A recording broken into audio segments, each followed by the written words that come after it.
സംയുക്ത സൈനികാഭ്യാസത്തിനൊരുങ്ങി ഇന്ത്യ. കരസേന, വ്യോമസേന, നാവികസേന എന്നിവയെ ഏകോപിപ്പിച്ചുകൊണ്ട് തൃശൂൽ എന്ന് പേരിട്ട സൈനികാഭ്യാസം ഒക്ടോബർ 30 മുതൽ നവംബർ 10 വരെയാണ് അരങ്ങേറുക. രാജസ്ഥാൻ, ഗുജറാത്ത് അതിർത്തി മേഖലയിലാണ് സംയുക്ത സൈനികാഭ്യാസം അരങ്ങേറുന്നത്. അതിർത്തിയിലെ പ്രവർത്തന സജ്ജത നിലനിർത്താനുള്ള ഇന്ത്യയുടെ ശ്രമങ്ങളുടെ ഭാഗമായാണ് ഈ സംയുക്ത സൈനികാഭ്യാസം.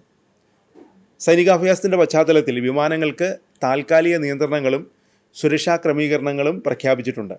ഇവ ഉൾക്കൊള്ളിച്ചുകൊണ്ടുള്ള നോട്ടീസ് ടു എയർമെൻ വ്യോമസേനാധികാരികൾക്കും പൈലറ്റുമാർക്കും നൽകിയിട്ടുണ്ട്. തൃശൂലിന് മുന്നോടിയായി ഇന്ത്യൻ കരസേനയുടെ ധാർ ശക്തി എന്ന സൈനികാഭ്യാസം പ്രതിരോധ മന്ത്രി രാജ്നാഥ് സിംഗ് സന്ദർശിച്ചിരുന്നു. രാജസ്ഥാൻ അതിർത്തിക്കടുത്താണ് അഭ്യാസ പ്രകടനം നടത്തിയത്.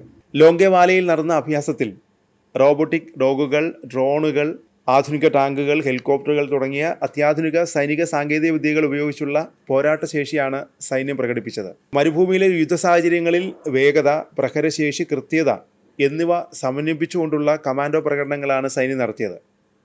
അതിനിടെ തൃശൂൽ പ്രഖ്യാപനത്തിന് പിന്നാലെ പാകിസ്ഥാൻ മധ്യ തെക്കൻ വ്യോമപാതകളിൽ ചിലത് അടച്ചു. ഒക്ടോബർ 28 മുതൽ 29 വരെയുള്ള തീയതികളിലാണ് വ്യോമപാതകൾ അടച്ചുകൊണ്ടുള്ള നോട്ടീസ് പാകിസ്ഥാൻ പുറത്തിറക്കിയത്. വ്യോമപാതകൾ അടച്ചതിൻ്റെ കാരണം പാകിസ്ഥാൻ ഔദ്യോഗികമായി വ്യക്തമാക്കിയിട്ടില്ല. എന്നാൽ ഇന്ത്യയുടെ വൻ സൈനികാഭ്യാസവുമായി ഇതിന് ബന്ധമുണ്ടെന്നാണ് പൊതുവെയുള്ള വിലയിരുത്തൽ. ഇന്ത്യ പാക് അതിർത്തി മേഖലയായ സർ ക്രീക്കിലാണ് ഇന്ത്യൻ സേനാ വിഭാഗങ്ങൾ സംയുക്ത സൈനികാഭ്യാസം പ്രഖ്യാപിച്ചിരിക്കുന്നത്.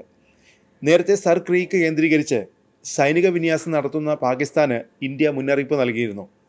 പാകിസ്ഥാൻ്റെ ഭാഗത്തുനിന്നുണ്ടാകുന്ന ഏതൊരു തെറ്റായ നീക്കത്തിനും മറുപടി നൽകുമെന്നും ഇന്ത്യ മുന്നറിയിപ്പ് നൽകി. ഗുജറാത്തിൽ ഇന്ത്യ പാക് അതിർത്തിയിലെ 96 കിലോമീറ്ററോളം നീണ്ടുകിടക്കുന്ന ചതുപ്പ് മേഖലയാണ് സർ ക്രീക്ക്.